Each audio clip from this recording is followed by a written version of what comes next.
नमस्कार दोस्तों। आज मेरी इस वीडियो का विषय है धैर्य, पेशेंस। ये एक बहुत छोटा सा शब्द है, परंतु इस शब्द में बहुत गहराई है।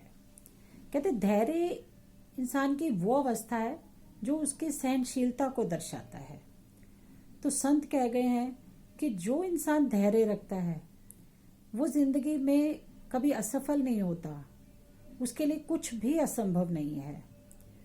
तो इस अधीरता और धैर्य के बारे में एक प्रोफेसर ने प्रयोग किया था। उसने अपने स्टूडेंट्स को एक एक टॉफ़ी दी और ये कहा कि आप इसे 10 मिनट तक नहीं खाएंगे, और वो क्लास से बाहर चले गए। तो स्टूडेंट के मन में एक अधीरता थी कि हमें ये खा लेनी चाहिए। उनके आगे टॉफ़ी पड़ी और वो खा नहीं रहे। तो 10 मिनट बाद जब प्रोफेसर आए तो उन्होंने देखा कि सिर्फ 7 स्टूडेंट थे जिन्होंने वो टॉफ़ी नहीं खाई थी और बाकी स्टूडेंट्स टॉफ़ी खा चुके थे। प्रोफेसर ने उन 7 स्टूडेंट्स के नाम नोट किए और फिर पढ़ाने लगे। कुछ वर्षों के बाद उस प्रोफेसर ने सोचा कि क्यों ना इन स्टूडेंट्स के बारे में जाना जाए। तो उन्होंने जब उस 7 स्टूडेंट्स के बारे में पता किया तो उन्हें पता चलता कि वो सफल मनुष्य बन गए हैं, वो अपनी लाइफ में काफ़ी उन्नत हैं। फिर प्रोफेसर ने सोचा क्यों ना बाकी स्टूडेंट्स के बारे में भी पता किया जाए। तो जब उन्होंने बाकी स्टूडेंट्स के बारे में पता किया तो उन्हें पता चला कि वो एक आम आदमी की तरह जी रहे हैं और अपने जीवन में आर्थिक परेशानियों से जूझ रहे हैं। तो उस प्रोफेसर ने ये निष्कर्ष निकाला कि जो इंसान 10 मिनट तक धैर्य नहीं रख सकता वो अपनी ज़िंदगी में कभी सफल नहीं हो सकता। तो दोस्तों, मैं ये कहूँगी कि ज़िंदगी में धैर्य ज़रूर रखें। आज हर इंसान उतावला है, हर इंसान को जल्दी है, हड़बड़ाहट है, कुछ भी पाने की इच्छा है। वो चाहता है कि मैं बिना मेहनत के भी कुछ पालूं, बिना कोशिश किए पालूं। वो अपने लक्ष्य को जल्दी से जल्दी पाना चाहता है, पर मिलना अपने समय से ही है और उसके लिए धैर्य रखें। ऐसा नहीं है कि आप धैर्य नहीं रख सकते, रख सकते हैं। आप मान लीजिए एक दुकानदार है और आपकी दुकान पे आके कोई ग्राहक आपके आगे आके कोई कटु वचन बोल गया, क्या आप उसको उल्टा जवाब देंगे? कभी नहीं। आप अपने ऑफिस में ही देखिए, आपके बॉस आपको डांट देते हैं या कुछ बोलते हैं, कुछ आपकी गलती पे बोलते हैं। कई बार आपको ऐसा लगता है नहीं मैं यहाँ गलत नहीं हूँ, पर आपको उनको उल्टा जवाब नहीं देते। आप सॉरी सर कह के बात को खत्म कर देते हैं। तो इट मीन्स आपके अंदर धैर्य की कला है, परंतु आप उसका प्रयोग हर जगह नहीं करते। तो दोस्तों, आप हर जगह धैर्य धारण कीजिए। और कहते हैं कि सफलता के लिए कठोर परिश्रम की आवश्यकता तो है ही, परंतु साथ में धैर्य रखने की भी आवश्यकता है। अगर आप धैर्य रखेंगे तो आप जरूर सफल होंगे। तो आपने सुना होगा कि एक जूडो का मास्टर है मकाइयो, उसका एक हाथ था।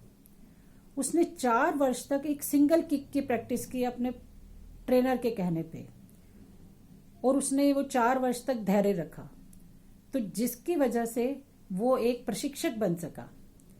तो उसने धैर्य रखा और उसने अपने लक्ष्य को पाया। तो इसी तरह आप भी धैर्य रखें और सफल हों। संत कह गए हैं कि परिस्थिति तो परिस्थिति है, सुख दुख लाभ हानि ये सब आते रहेंगे। तो इसलिए आपको धैर्य रखना बहुत ज़रूरी है। दोस्तों, एक तो आप सकारात्मक सोच रखें। सोचें कि आज ये समय आया, कोई बात नहीं, ठीक हो जाएगा। दिन रात तो आते हैं। अगर अंधेरा है तो आप क्या चिल्लाते हैं? कभी नहीं।